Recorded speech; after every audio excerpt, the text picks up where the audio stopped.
Welcome, everybody, to an all-new episode of the Combat Sports Report here on SportsGrid. I am Brian Ciano. Thank you so much for joining us as we take our weekly look at everything going on in the world of combat sports. We got MMA, we got BKFC, we got a lot of stuff going on, and we'll cover it all with you today. Coming up later on the show, next segment, we're going to talk to PFL middleweight Sadibou Sy, who's going to be starting his PFL journey in this tournament season 2025 tonight on this great card down in Orlando. We'll see what he thinks about his matchup. Talk to him about his nickname, which is one of the more unique ones you will find in fighting, and about the weight change, getting back into a division he hasn't been into in years. We'll also preview these fights coming up, what we think is coming up tonight on this great PFL card on ESPN. We'll also talk later on to Chris Lytle, the BKFC broadcaster who just got back from Dubai.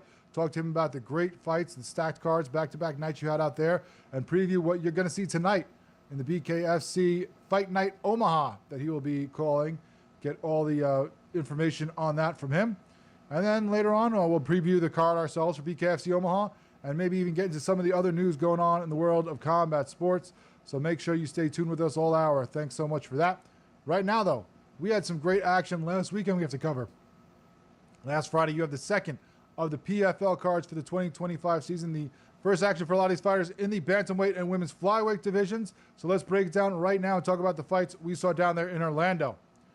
It was supposed to be headlined, of course, by Taila Santos and Juliana Velasquez as the main event, but that one got changed when Santos, unfortunately, could not be part of this card. Velasquez was bumped down the card. We'll talk about her fight later on, but then was headlined by Leandro Higo versus Marceli Alves. Now, of course, Higo was supposed to fight Magomedov, but was replaced by Josh Reddinghouse. Then, just before the fight, due to weight cut issues, Reddinghouse missed weight by almost 5 pounds. So he was yanked day before the fight and replaced by Marceli Alves, who was supposed to be an alternate, and now was thrust into the main event of this card. And boy, did he show up, the 25-year-old Brazilian coming in there against a 36-year-old Brazilian, a guy who he probably has looked up to for years in the fighting community down there. Takes him out. He had a 1-1 Bellator record. He gets the win. Alves by split decision. It was quite a battle. Alves coming in there. Very interesting. Higo, bouncing all around, looking to do his thing. Alves kind of flat-footed, just looking for his shots, looking to pick apart the elder statesman Higo. Higo had a good run of shots with about a minute left, but Alves had a good shot earlier, stopping the Higo takedown defense, attempts, stuffing him, hitting him with the shots. I thought he won the first round. Second round, no one's really landing some big shots, but Higo keeps going for those takedowns, keeps getting stuffed. Alves lands some shots throughout the fight here and there, nothing that was really huge, but now, Alves up 2 rounds to none for me.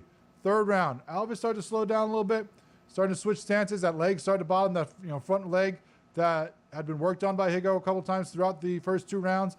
And then Higo started to come alive, especially later in the fight. Starts to get his takedown stuffed, but still is able to get some good leg kicks. Another high kick with 1 minute left. Starts to pick apart his opponent. Starts to actually get some shots in there. Tries to get the leg tanked down, but couldn't follow through. I thought that was Higo's best round. I thought he won the third, but it was too little too late. I had a 29-28 Alves on my card. Judges have it 29-28 on 2 cards, 28-29 the other way. So it is a split decision win for Alves to pull the upset. Says he felt amazing going in, that he's going to become a champion. He's going to rip through these guys, that he respected his opponent in Higo, that he'd been planning for him, but it was the job for him to go in there and beat him, and that's what he did. Says his leg's a little bruised, but he'll be back to training, and he's going to face Jake Hadley in the semifinals. We'll talk about his fight later on. The co-main event became Liz Carmouche, the gorilla, against Ilara Joanny. Joanny, the Brazilian, the 30-year-old, was a former Bellator and PFL fighter, lost 3 fights in a row before winning her last one. Now coming in against Carmouche, the 41-year-old American, the gorilla, who's fought in the UFC, Bellator, PFL, former Bellator title holder, and she just did what you should when you get a lesser opponent who's coming in there and not having that same experience. She dominated her. He's dropped her with a right cross and a trip in the first punch of the fight early on. Rushed forward, beat her up a little bit against the cage. Eventually, she got some uppercuts and some knees to the body, beating up her opponent with just 1 minute left in the fight. She survived a submission attempt and then just took her down and started pounding on the body. She's nicknamed the Gorilla, and she was just throwing fists like Donkey Kong, just pounding her to the body as she was up against the cage before the ref finally gets in there and stops it.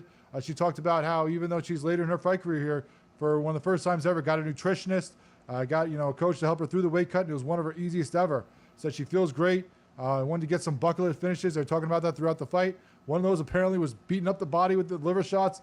She gets that one. She also talked about maybe getting some submissions later on. We'll see if that comes to fruition later in the tournament. But she's one of the favorites in this tournament, and will probably be even more so after Santos and Velasquez. Santos drops out. Velasquez ends up losing, which we'll talk about later. Now she'll face Loredana in the semifinals. You also had Francesca Nuzzi versus Mando Gutierrez. Berserker Nuzzi was 28-year-old's Italian fight. Most of his fights were in the Italian leagues before coming one fight in PFL, one fight in PFL Europe. Gutierrez, a 28-year-old American, coming in on a 2-fight win streak, but hadn't had much experience in the upper levels. We've seen him in Lights Out. We've seen him in other promotions. Hadn't been here like Nuzzi had that taste of experience in the PFL, but it didn't matter. Gutierrez wins by first round rear naked choke. He was coming in right away, trying to push the pace, being aggressive, putting the Italian on the back foot, landing some good combos, some leg kicks during the fight, the first few rounds, the first few minutes of the round. Nuzzi had some good answers here and there, some good counters, but wasn't the same as his opponent in Gutierrez. Just over 2 minutes left. Nuzzi slipped. Gutierrez jumps on him, gets the back, gets the hooks in, eventually the body triangle, and later in the round, it sinks in the choke to get the finish. Said in his post-fight interview that he was told the Italian, when talking with his pre-fight interview, told the cameraman and told the interviewers that didn't really see much from his opponent that impressed him, that he hoped he's impressed now because he just lost to him. He also said that him and Wetzel are friends, Judson Wetzel, who he will go on to fight in the semis, but that friendship is suspended until they are done fighting. They faced off. They had still some love for each other, a lot of respect, but that's going to be thrown out the window when these two guys got to face each other in the semis. And Justin Wetzel is in the semis because he beats Kasum Kasimov right before that. The 30-year-old Russian was 16-1, only 2 fights in Bellator, but both those by decision. Supposed to fight Ciaran Clark, who got his MCL injured. Then Wetzel steps in. The 33-year-old American was on a 3-fight winning streak. He makes that 4. Missed weight, but unlike the main event and unlike the fight last week that got pulled because of the weight miss, was still able to fight. Wasn't as egregious, so the fight went on. Kasimov was a huge favorite betting, but that didn't matter. Wetzel gets a unanimous decision win. Just worked him over and over, trying to get him down to the ground, just going for the takedown. Eventually he was getting it. Round 1 went to Wetzel, in my opinion. The AI and the fans picked it for Kasimov. I didn't see it that way. I thought, Kasimov was throwing some knees in the clinch against the cage, but really weren't landing. I thought Wetzel did better. Round 2, you had, for me, I thought that went to Kasimov. AI and the fans gave it to Wetzel, so we're definitely disagreeing on this fight throughout the first 2 rounds. But Wetzel's doing a good job in the 3rd round, getting some combos, landing a takedown, getting some good strikes on the ground. I think that was cinched it for him, doing a good job on the ground in that 3rd round.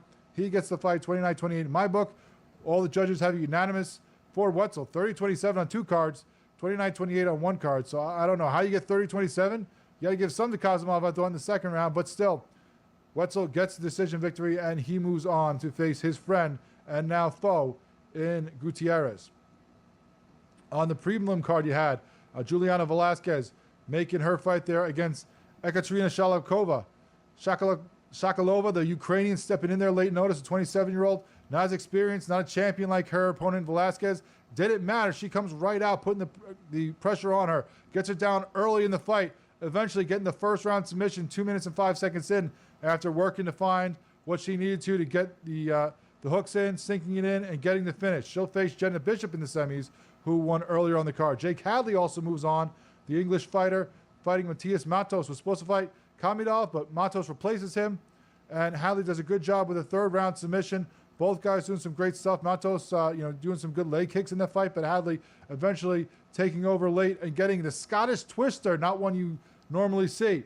Earlier, as we said, Bishop winning over Kana Watanabe, the Japanese fighter. Bishop, I thought, did a great job in the 1st round, put the pressure on. Watanabe did good in the 2nd. Bishop found her footing in the 3rd. She gets the victory there by judges. And also, you had a win there by Loredana, who moves on by 1st round submission neck crank. So a great job by all those fighters. They move on to the semifinals of their tournaments.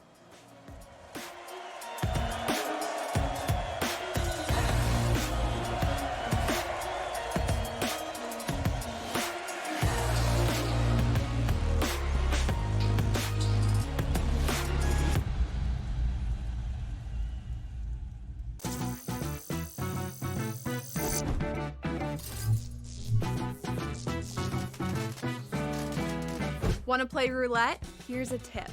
European roulette has a lower house edge than American style. The lower the house edge, the better shot you have at winning. Most online casinos offer European roulette. So, if I were you, I'd get spinning.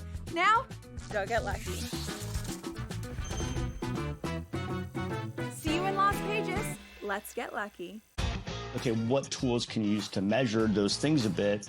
And that's where you have like force plates and 3D motion and you know, launch monitors, things like that.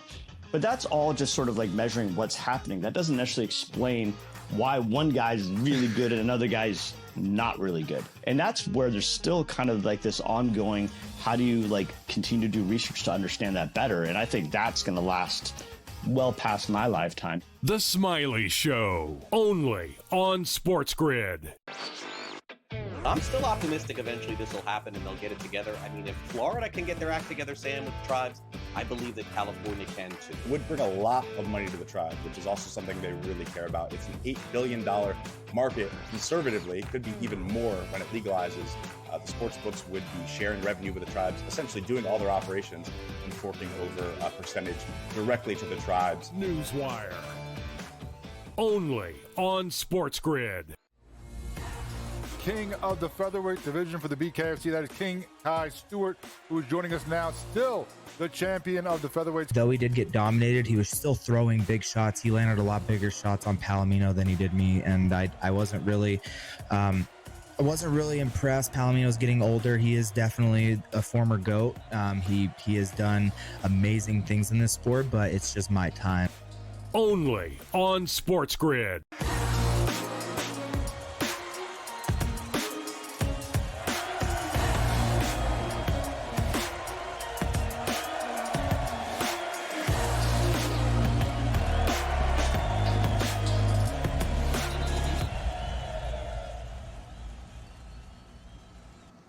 Welcome back into the Combat Sports Report here on SportsGrid. We got more great fights from the PFL this week, so why not get in with one of the guys who's going to be involved getting into that cage and doing battle on this great card, the first round of these two divisions, the lightweight and the middleweight, bringing Sadibou Sy joining us now. The Swedish Denzel going to be getting in there and, back at his old weight class. We'll talk about all that with him. But Sadibou, before we get into that, I mean, first of all, when you have there's some great nicknames in combat sports. There's been plenty of them. But when you got one like the Swedish Denzel, tell me, how does that come about? Is it about the looks? Is it they're telling you're a pretty boy? Or was it like after the equalizer and they're telling you how much of a badass you are? You beat everybody up? How did you get the Swedish Denzel nickname going here?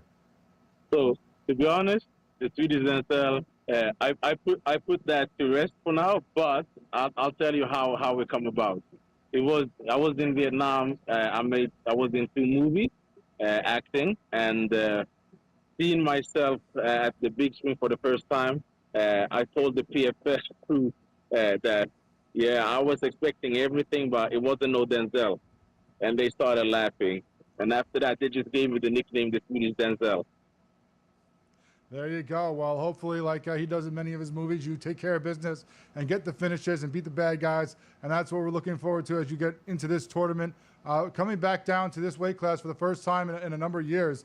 I mean, it has been since 2019 that you have fought at 185. You dropped down to 170 for a while, went back up to 205 to light heavy. How has the weight cut been for you getting back down to here from where you were last year, and why the change in divisions? Yeah, so I would say I would use the word finally when it comes to being back at 185. This is the weight division that suits me the best. My walk around weight is perfect for the middleweight. Light heavyweight, I never gained the weight that I needed to be able to actually fill out the body, and welterweight was just too hard of a cut. I did it for a couple of years, and it just started to affect my performance. So now, like I said, finally back at 185, where I believe I will perform the best.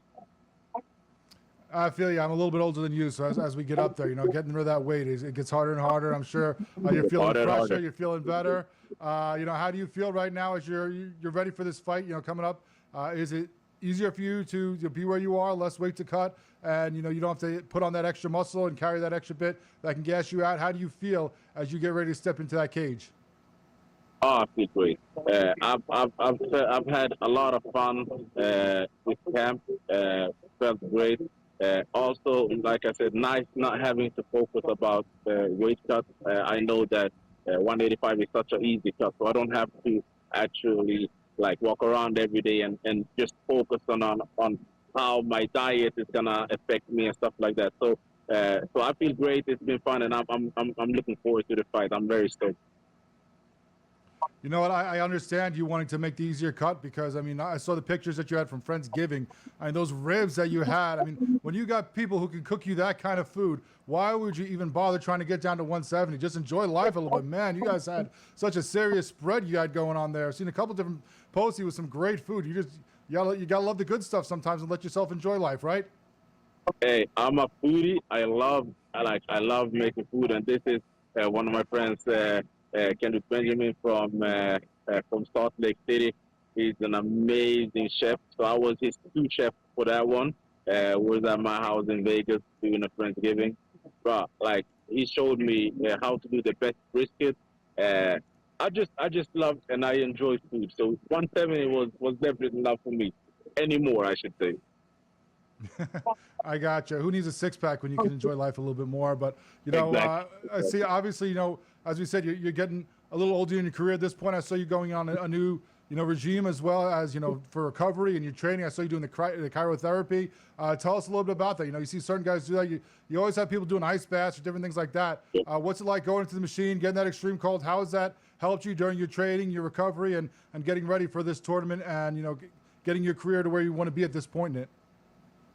Yeah, you're completely right. The more experience I get and the older I get, the more I learn how my body works, and the more I learn how important the recovery and maintaining the body is. It's not only beating it down, it's building it up. And so I do a lot of hyperbaric chamber. I do a lot of cryotherapy, cold, hot bath. I'm just trying to make sure I give myself the best position to be healthy. And you know, when you see things like that kind of technology, you know, you think of like Captain America, and he comes out all ripped. I'm sure you look the same way coming out of the machine, like Steve Rogers there, as you get ready to fight Dalton Rossi here now in this first matchup of this tournament for you. What do you think about your opponent, the 29-year-old American? You know, he's got a great record, 9-1. But what are you looking for when you fight him? What have you seen on the tape that you think works in your favor as you get ready in this first round? Yeah, so he's sorry. Yeah, I'm facing Dalton Rosta, very good fighter from American Top Team, former wrestler, strong, powerful, athletic guy.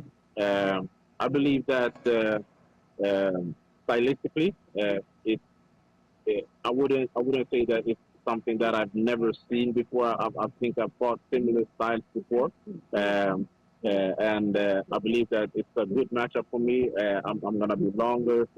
I'm going to be faster in there. And I'm going to, most importantly, be more technical and more of a fight IQ. So I love this matchup.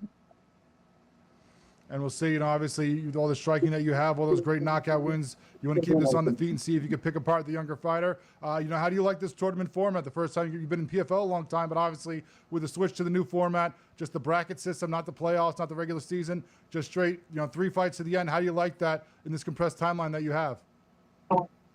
Yeah, first and foremost, I want to say like it's MMA. I'm not just looking for a striking fight. I can fight anywhere.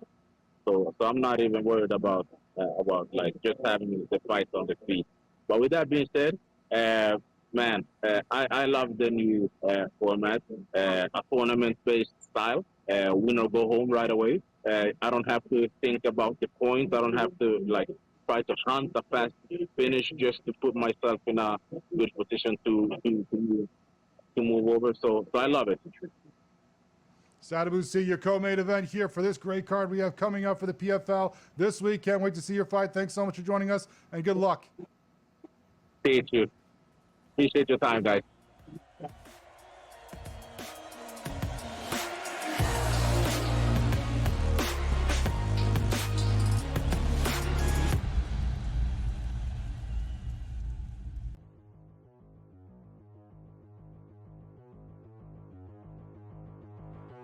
Fantasy baseball. Let's be honest, George. There's a lot of things antiquated about this game that we love. Man, like I would love to try some new little wrinkles here. And so for Sam's question here on the show, I think it's at least fair to ask the question, with catchers in fantasy baseball, and sometimes we're playing in 2 catcher leagues, why at this stage of the game? I have no idea. If you're still doing it, you're behind in the times. Buy or sell, catchers should get a fantasy point for throwing out runners trying to steal. So essentially awarding a defensive play to get an offensive point in fantasy. You gonna buy or sell this? I mean, so this never even crossed my mind. I hate the catcher position because they get hurt so much. You play in a 2-catcher league, I don't know what to tell you. You know, it's like, what are we doing here? There are not 24, assuming a 12-team league, there are not 24 catchers to draft in baseball. There's just not. Although I'm the first person to tell you, Herrera's probably out there in a bunch of leagues there because we didn't see that power coming. Yeah. Should he get a point? I think if you're going to do this, by the way, why a point? What are you throwing out? 1, 2 base runners a week? It's 2 points. Who cares? You know, shouldn't it be more? I mean, if we're going to do this, should we do it right? Should it be 5 points? You know, so I would probably go that direction. If you're going to do it right. Give it more points. And by the way, then let's go further. You make an error, you're losing points. No one gets an error anymore. All right, if you get an error, it means you really screwed up. Watching that Yankee-Pittsburgh game yesterday, because I think it was who cares? Somebody hit the ball hard to Isaiah Kiner-Falefa at shortstop. He didn't have to move, but he dropped it. They called it a hit because he hit the ball hard with 3-hopper. Oh, hard hit, error. So let's do that too. So yeah, I'm kind of on board with this, but you need more than one. It can't just be a point that's meaningless. You need more than one. Fantasy sports today. Weekends starting at 8 a.m. Only on SportsGrid.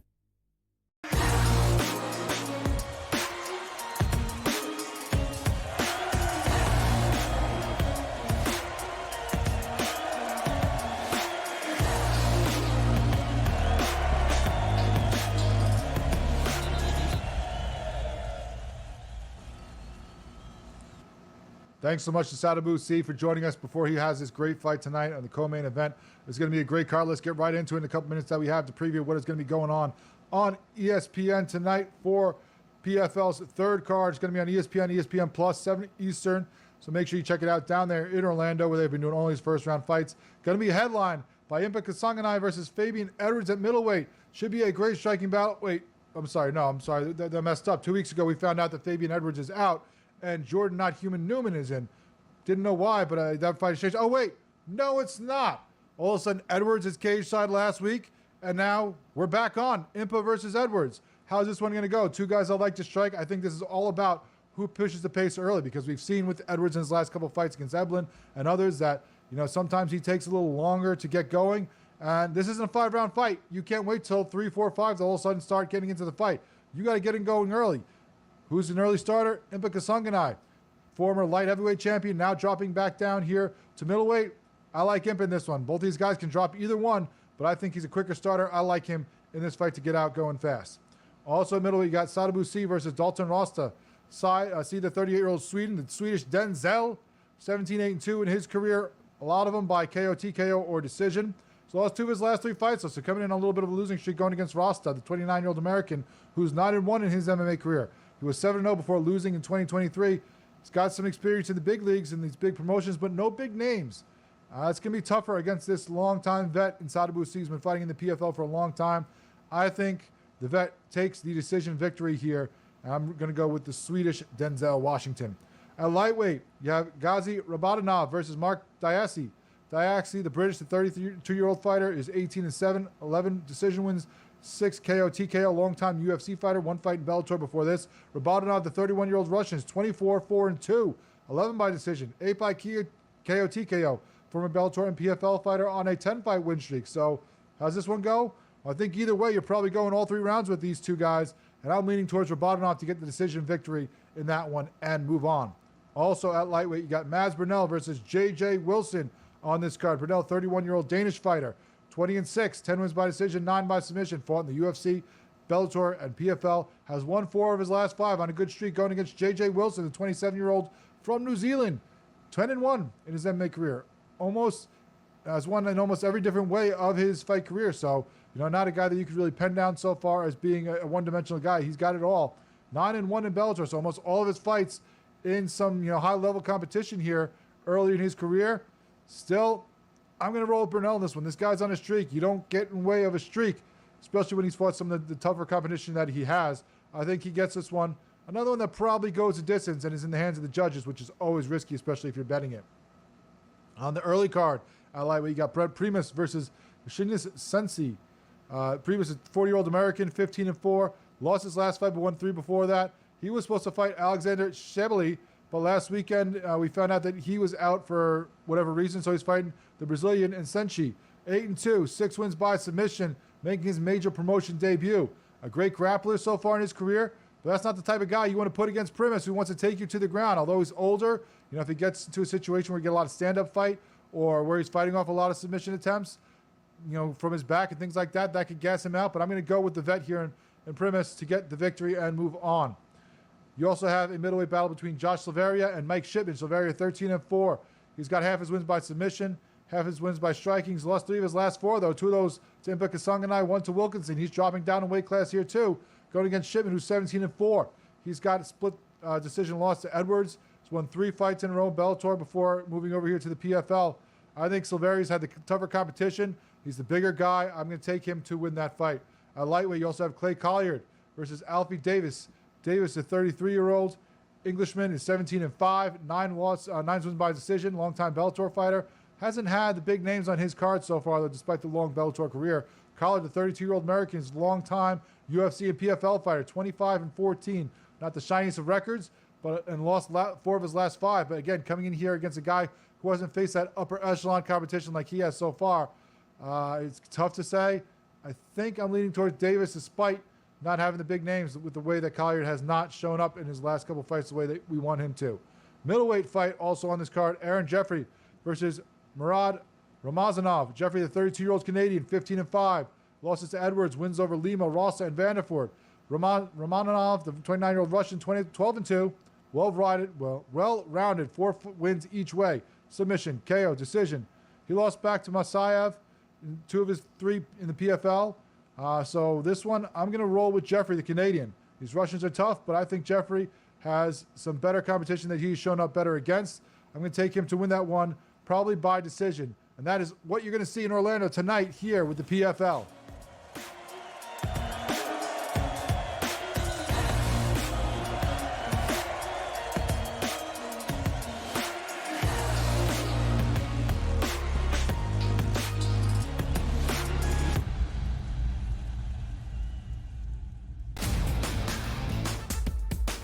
Who else?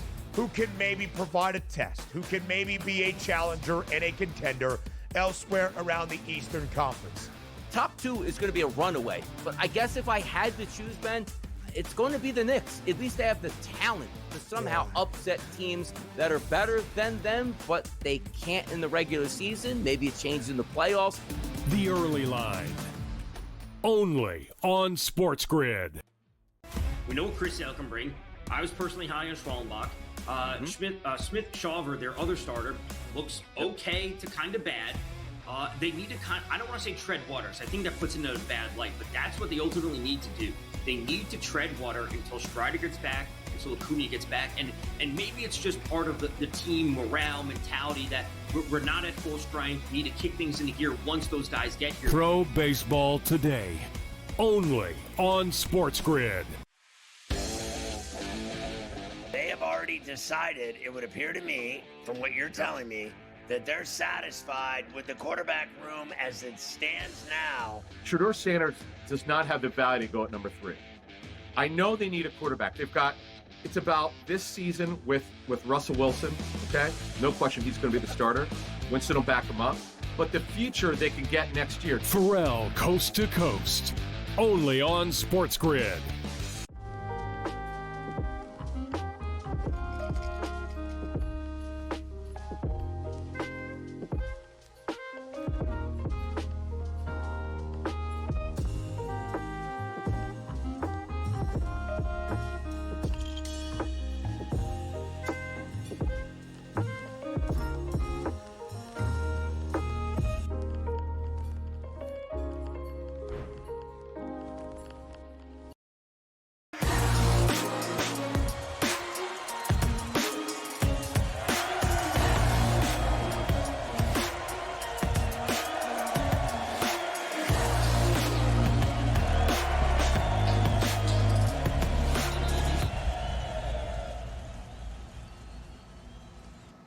Welcome back to the Combat Sports Report here on SportsGrid.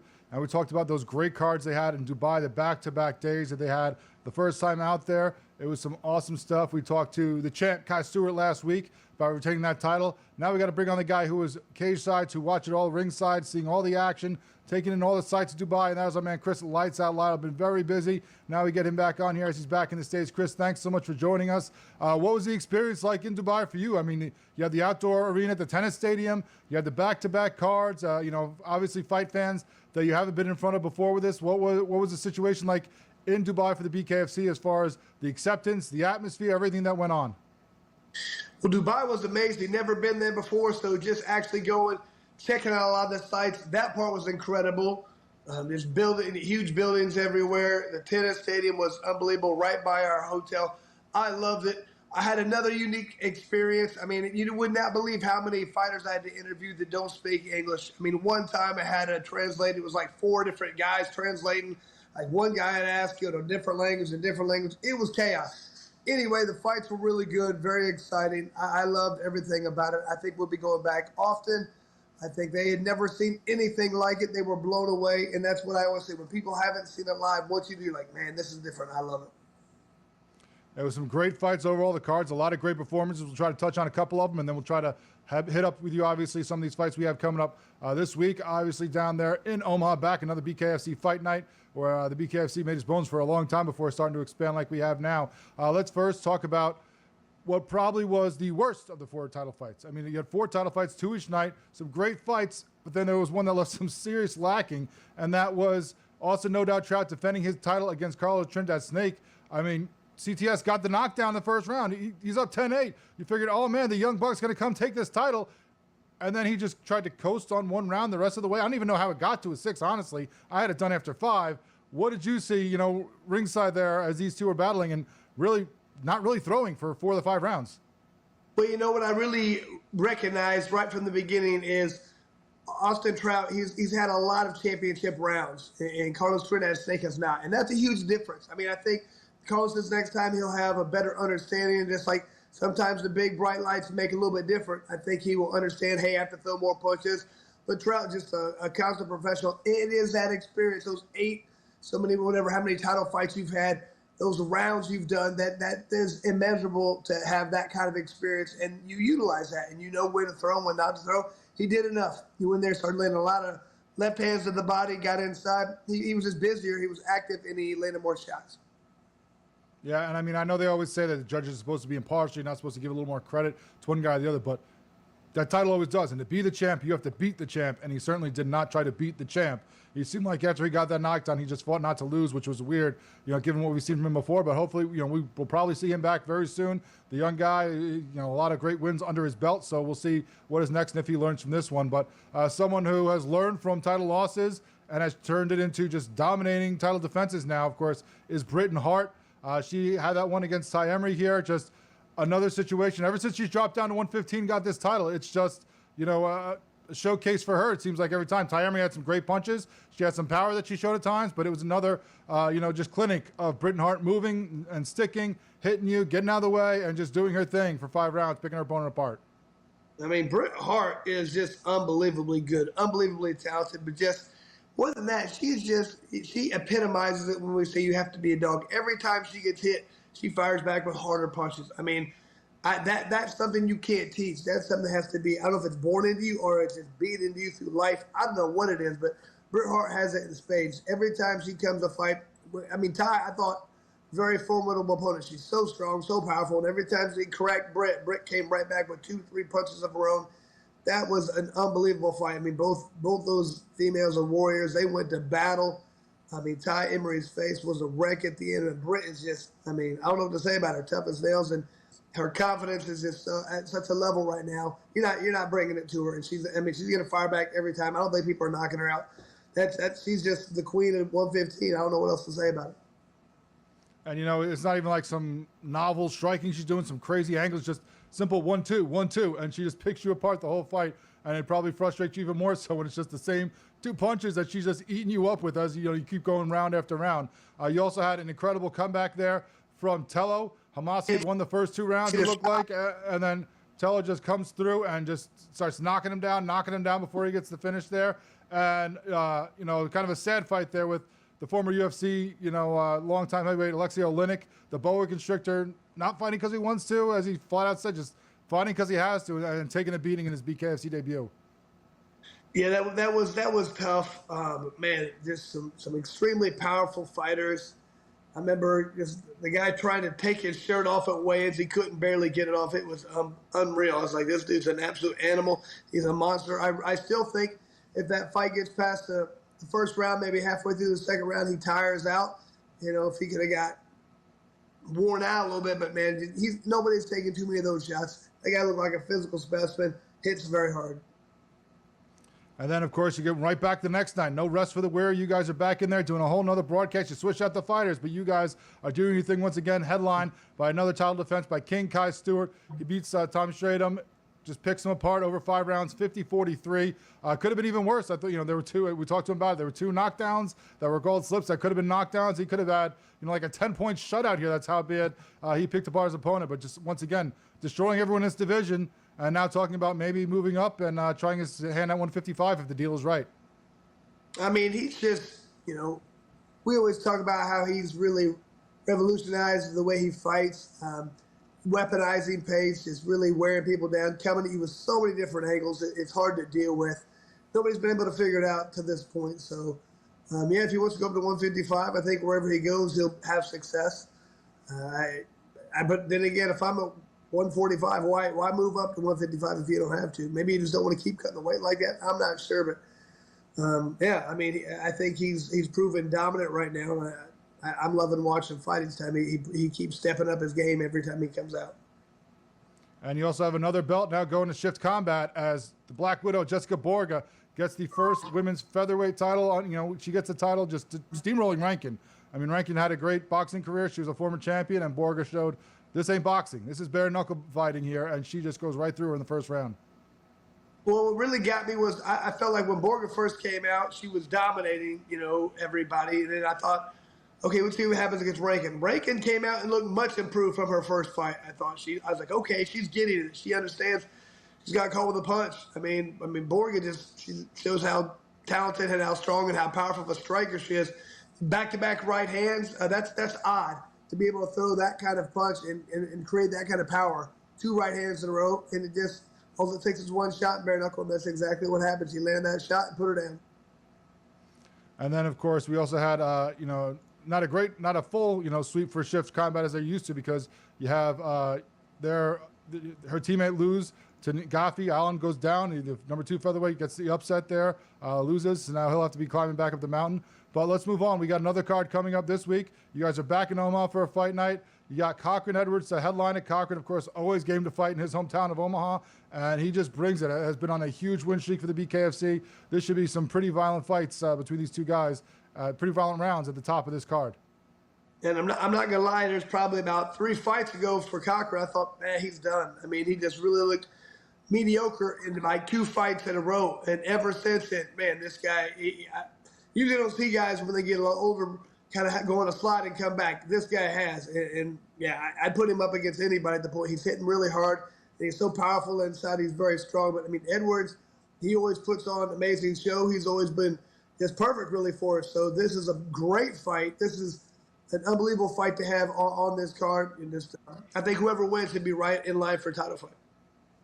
You also have Bryce Henry making his return after a long layoff. You have James Get Down Brown trying to get back to winning ways after losing that fight to H.G. Davis. So, a lot of great fights and fighters on this card. Dr. Sheriff she'll cut you up, then stitch you up afterwards. There's a lot of people to watch on this card. We're looking forward to it. Chris, Lights Out Loud, thanks so much for joining us, and looking forward to talking to you again soon. Can't wait. It's going to be good.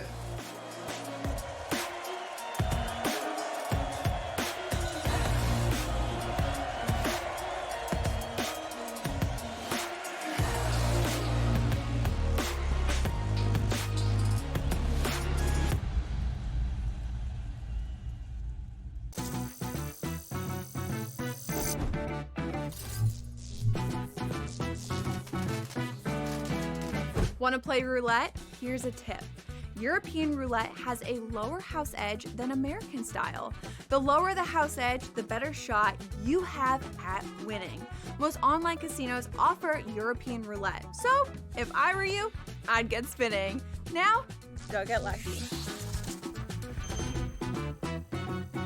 See you in Las Vegas. Let's get lucky. Okay, what tools can you use to measure those things a bit? And that's where you have like force plates and 3D motion and launch monitors, things like that. But that's all just sort of like measuring what's happening. That doesn't necessarily explain why one guy's really good and another guy's not really good. And that's where there's still kind of like this ongoing, how do you like continue to do research to understand that better? And I think that's going to last well past my lifetime. The Smiley Show, only on SportsGrid. I'm still optimistic eventually this will happen and they'll get it together. I mean, if Florida can get their act together, Sam, with the tribes, I believe that California can too. Would bring a lot of money to the tribes, which is also something they really care about. It's an $8 billion market. Conservatively, it could be even more when it legalizes. The sports books would be sharing revenue with the tribes, essentially doing all their operations and forking over a percentage directly to the tribes. Newswire, only on SportsGrid. King of the featherweight division for the BKFC, that is King Kai Stewart, who is joining us now, still the champion of the featherweight. Though he did get dominated, he was still throwing big shots. He landed a lot bigger shots on Palomino than he did me, and I wasn't really impressed. Palomino's getting older. He is definitely a former GOAT. He has done amazing things in this sport, but it's just my time. Only on SportsGrid.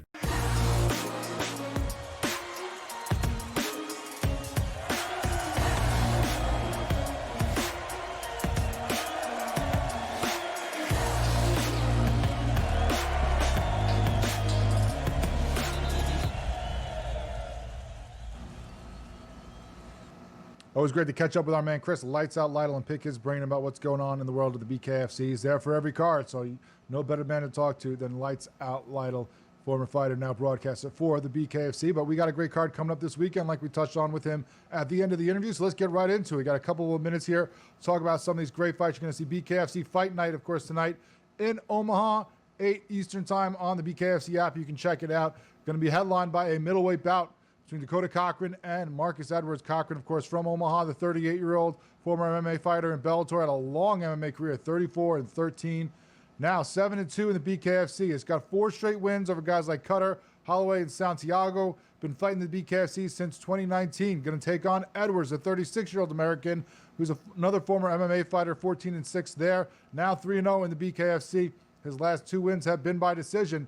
This is going to be a tough fight. Both these guys like to come in there. Both these guys like to get it dirty, mix it up, throw down. This isn't a situation where either of these guys are going to be fighting for points, even though you've had a couple for Edwards. And the guy comes in with bad intentions. They just don't always work out the way he wants. It just doesn't always end how he wants. Sometimes it goes a little longer against some of these tougher opponents he's fought. Now he's going to have the same thing against Cochran. I think this is one that is going to be a tough fight. Obviously, Cochran is game. This guy has been running through some of the guys in this division. He's in his hometown in Omaha. Always puts on a great show for the fans in Omaha when he is there. And I think this is a similar one for Cochran. I think he's going to use his reach. I think he's going to pick apart his opponent in Edwards. I think he's going to do a good job of swinging some big shots to throw him off balance, but then making sure he doesn't get hit by the same big shots to end up on the mat. I think this one, probably goes a distance. Might end in the 4th round, maybe 3rd, but I think both these guys are game with some good chins. I think this can go long, unless someone gets cut by, stopped by a cut, unless the doctors get involved. But this should be a good all-out war that can go for at least 3 to 5 rounds, which I think Cochran will get his hands raised at the end. Also, the co-main event on that one, we have Bryce Henry versus Derek Finley at welterweight. The return of Baby Yaya. Of course, Finley's 44 from Indiana, the former glove boxer with 37 wins in that part of his career, 25 by KO TKO. Now 3-2 in the BKFC. He's won his last 3, though. Had a slow start, 0-2, couldn't get it going. Now has made the adjustments in his career. Has been a tough fighter in the BKFC. Last beat Chavez in February by KO. So has found his way, has found his footing, but now he's going against a much younger opponent in Henry. Baby Yaga from Florida, of course, is 4-0 in the BKFC. Hasn't fought in a while, though. Last time we saw him was last February. His last fight was a 2nd-round TKO. This is a guy who's been up and coming in this division, a guy who a lot of people have said could be in the picture to challenge for a title. down there now, number 7, probably more from inactivity than anything else, because I think if he wins this fight, he gets himself back up there in that top 5 and maybe gets himself in the conversation for maybe not a title fight, but at least maybe a title eliminator. We'll see if he can do that against Finley. I think he gets a 3rd round TKO in this fight against the older Finley, who's later in his career. Also at middleweight, you have Dionisio Ramirez versus Zeb Vincent, the CWB. Of course, you've known Zeb Vincent on this show. He's been on a couple times. Ramirez, 38-year-old from Cali, 9-5 MMA before making the switch over to the BKFC. He's got wins in all different ways in MMA. He's not just, a one-trick pony, not a guy who's coming in with a lot of submissions and now it's learned to stand. Not a guy who just searches for that knockout. He can, fight you whichever way you want to go. 1-0 in the BKFC. Not a ton of experience, but a good win there against Kane in first-round KO in Omaha last May. So he's been to Omaha, can fight against that crowd because he's going to have to do that against a guy like the CWB. Vincent, is from that kind of area. He gets the crowd going in the Midwest there. The 30-year-old is very feast or famine. It's going to be a tough fight. He's coming in there, and either he's going to stop you or you're going to stop him. 3-1 in the BKFC. He's coming off a 4th-round TKO over Doug Coltrane in Kansas last August. So this guy is very tough. Being a top-level opponent in Coltrane who fought for the title, recently before that. So now taking on a guy Ramirez, still early in his BKFC career. I got to go with the CWB right there. I think 3rd-round TKO for him in this one because, as we said, either you're going out or he's going out in this fight. And I think he gets the victory again here in Omaha. You also had a lightweight battle between Brandon Meyer and Emeka Efakandu. Efakandu's 2-0 in the BKFC. Meyer's 3-2 in the BKFC. That's going to be a tough one to pick. Obviously, Meyer has more experience, but I think his opponent right now is on the bigger win streak, and I'm probably leaning towards him.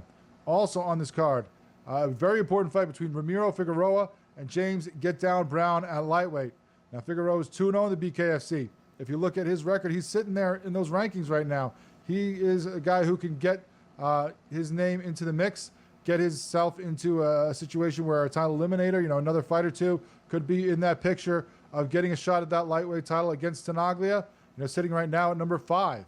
So a win here over a guy in Get Down Brown who's been high in the rankings, who was still ranked in featherweight, sitting there at number 5 in featherweight, but has been in the lightweight mix as well.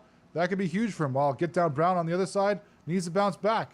He was undefeated, 3-0 in the BKFC. Had a lot of juice on his name before getting dominated by Howard H.D. Davis, another guy who was, of course, a title contender, perennial for the BKFC. So he got to the top of the mountain almost, reached that next step. The gatekeeper in H.D. Davis couldn't get over that hump. Now can he get back into the mix against Figueroa? Whoever wins this fight, going to be in that top 5, going to have his name on the lips of people trying to figure out who is next for that division's title shot. We will see if either of those guys can step up. I think Get Down Brown, I think is going to be a little longer, I think a little tougher. I think he gets back in the winning ways here, probably by decision. So that's where I'm looking, but that should be a great fight. Could be a contender for fight of the night, especially, lower on the card. That could steal the show early on. We will see. You also have an important fight between Sarah Shell, Dr. Sarah Shell versus Galactica Mejia. That's right, Galactic. That's not a fight name. That's not a ring name. That is her actual name. 1-0 in the BKFC. Of course, we've seen her fight before, now going against Dr. Sarah, who is 2-0 in the BKFC and is going to make herself a name and put herself in the rankings, a situation where she can get a title shot maybe next against the title holder, of course, Britain Hart, number 2 right now in the rankings. You get another win, you're 3-0. Taylor Stallings coming off some losses, Gage, Van Wyck, they have had some losses. If you're still unbeaten, who else are they going to put in that title picture against Britain Hart when she's ready to go again after her fight in Dubai? Dr. Sarah's going to try to stamp her name on that one. We'll see if she can. I like her to win this fight and then go back to work and fix people after she breaks them, because that's what she does. So this is going to be an awesome card. You also have Pete Town Wilson fighting again, as he always does, in front of the Omaha faithful. Omaha BKFC Fight Night tonight. Make sure you check it out on the BKFC app. Don't sleep on it. It's going to be a lot of great fights.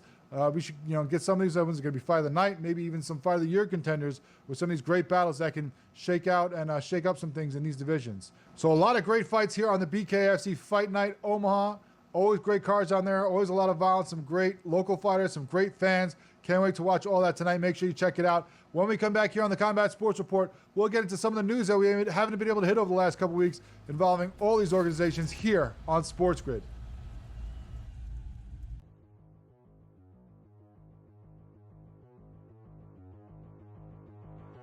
fantasy baseball. Let's be honest, George. There's a lot of things antiquated about this game that we love. Man, like I would love to try some new little wrinkles here. And so for Sam's question here on the show, I think it's at least fair to ask the question, with catchers in fantasy baseball, and sometimes we're playing in 2 catcher leagues, why at this stage of the game? I have no idea. If you're still doing it, you're behind in the times. Buy or sell, catchers should get a fantasy point for throwing out runners trying to steal. So essentially awarding a defensive play to get an offensive point in fantasy. You gonna buy or sell this? I mean, so this never even crossed my mind. I hate the catcher position because they get hurt so much. You're playing a 2-catcher league. I don't know what to tell you. You know, it's like, what are we doing here? There are not 24, assuming a 12-team league, there are not 24 catchers to draft in baseball. There's just not. Although I'm the first person to tell you, Herrera's probably out there in a bunch of leagues there because we didn't see that power coming. Should he get a point? I think he's going to do this, by the way. Why a point? What are you throwing out? 1, 2 base runners a week? It's 2 points. Who cares? You know, shouldn't it be more? I mean, if we're going to do this, shouldn't we do it right? Shouldn't it be 5 points? You know, so I would probably go that direction. If you're going to do it right. Give it more points. And by the way, then let's go further. You make an error, you're losing points. No one gets an error anymore.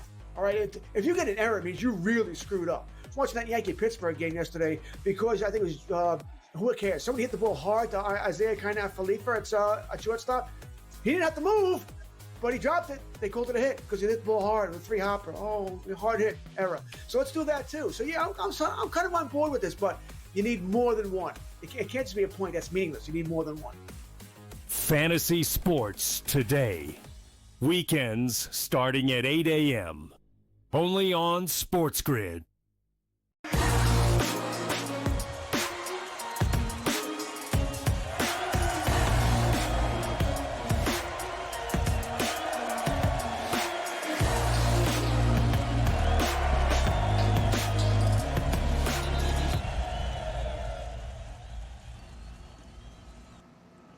Welcome back to the Combat Sports Report here on SportsGrid. Thank you so much to Sadibou Sy for joining me before his fight tonight, and to Chris Lytle for a recap and everything that happened in Dubai and previewing this great card they have in Omaha tonight for the BKFC.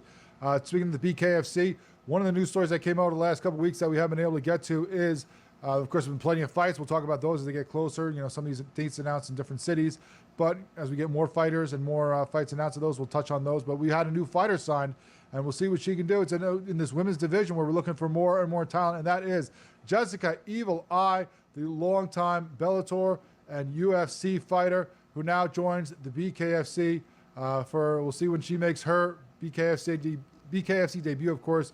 27 fights over her MMA career, 15-11. The 38-year-old had retired from fighting. We thought, she'd gotten to commentating, hadn't fought in over 3 years at this point. So now she's getting back in there. We'll see what she has in the tank, what she has as she gets in there and starts to mix it up for the BKFC. Always a very dangerous striker. I love to pick people apart on the feet. We'll see what she can do with the BKFC. Looking forward to seeing her making her debut and finding out when that will be another big signing for the women's division in the BKFC as they try to stack that up and make it tougher and tougher and put more pressure on these great champions that they have. Also, what we found out, some information on where fights are going to be happening for the PFL over the last couple of weeks. Obviously, everything's been happening in Orlando for these first round matchups over the 3 weeks that we have seen, the 2 weeks, and then tonight, and then of course we'll get the light heavies and the heavies coming up in a couple of weeks. But what we found out now is where we'll be seeing fights coming up the rest of the way as the PFL continues their season. Those are going to be first in June. We'll hit Nashville, Tennessee. June 12th, we'll see welterweights and featherweights down there in the home of country music. June 20th, they'll be in Wichita, Kansas, with the women's flyweights and the bantamweights. We'll also find out later on where we'll see some of these other cards, maybe some more in Wichita, maybe some more in Nashville. But we'll find out further along the line where we'll see those. But we also found out where the finals will be. So if you want to start booking some tickets to see these endings for these great tournaments, you can now find out where you want to go. And those are going to be all over the country. They kind of stayed just in Orlando in the beginning. Now they're going more middle of the country for Wichita and Nashville. Now, August 1st, you're going to have the first amount of the finals is going to be in Atlantic City, former fighting capital, down Boardwalk Hall. Should be some great fights there on the East Coast. Then August 16th, staying on the East Coast, they will go to Charlotte, North Carolina. So another great city to be in, another great sports town. And then finishing up, as far as the ones that we know, Hollywood, Florida, August 21st will be another situation where we'll see more finals for these first three, divisions that we've seen. These first three brackets on both divisions. Obviously, we've had two each. So the first 6 divisions, we know the 3 locations, and I'm sure we'll find out the 4th one coming up. But so far, just traveling down the East Coast from Jersey to North Carolina to Florida, we'll see what is last on the line for the big boys, the light heavyweights, and heavyweights when they get that announced. And after they finish that first card, I'm sure we'll find that out probably that night. But a lot of great cities. We'll find out which is the 4th one hosting the BKFC as they wrap up the tournament later on in this summer. We also had a great UFC card this past weekend, so let's touch on that quickly before we get out of here. Alexander Volkanovski again becoming champion in the featherweight division. A unanimous decision victory for him, 49-46, 49-46, 48-47. So proving that he's not too old to hold that title. Usually when those lower divisions, you get above a certain age in your late 30s, you don't win those titles. He does a great job getting it back, and we'll see who his first defense will be after he beats Diego Lopez. You also had Michael Chandler getting beat up by Paddy Pimblett, a 3rd round KO TKO. Pimblett, his toughest opponent yet, Michael Chandler, makes easy work of him. So a great job by him, and proves that he is not a lot of bluster and nothing behind it. This guy is going to finish some top opponents, and we'll see who is next for him as he tries to climb the ladder in that lightweight division. You also had former PFL fighter, former Bellator champ, Patricio Pitbull, making his UFC debut, and it did not go well for him as Yair Rodriguez gets the unanimous decision win, 30-27 across the board. So a dominating performance by Rodriguez against the former Bellator champion. Also, Bryce Mitchell, who did not make himself many fans over the last couple months with his podcast, proving once again that not everybody needs to be heard. And not everybody needs to have that podcast or that social media where they could just put out their unfiltered thoughts. When he pretty much made apologies for Hitler, well, had a lot of people cheering against him here for Gene Silva, and he gets the victory as he gets the submission, chokes out Bryce Mitchell in the 2nd round in front of his hero, President Trump. Said he'd take a bullet for him.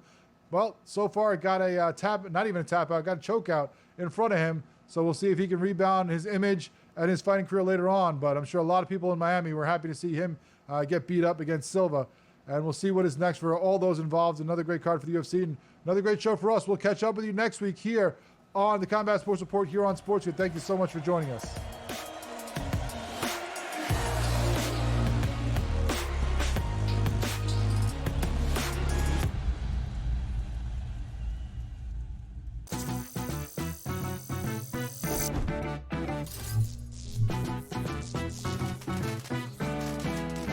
Here's a tip for my fellow golfers and gamers.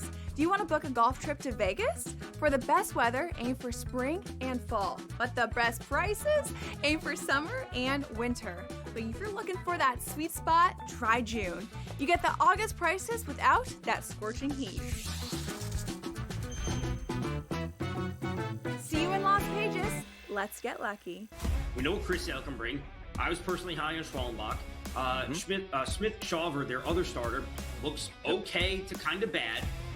They need to I don't want to say tread waters. I think that puts it in a bad light, but that's what they ultimately need to do. They need to tread water until Strider gets back, until Acuna gets back, and maybe it's just part of the team morale mentality that we're not at full strength. We need to kick things into gear once those guys get here. Pro Baseball Today, only on SportsGrid. 11 times now without a major, 14 times at the Masters. He finally has the green jacket. Rory McIlroy. The best sporting event so far this year. It's better than the Super Bowl. It was better than the NCAA tournament. It had ups and downs. It had roller coaster rides. It had history, legacies. It had everything you could ever possibly want. Pharrell, Coast to Coast, only on SportsGrid.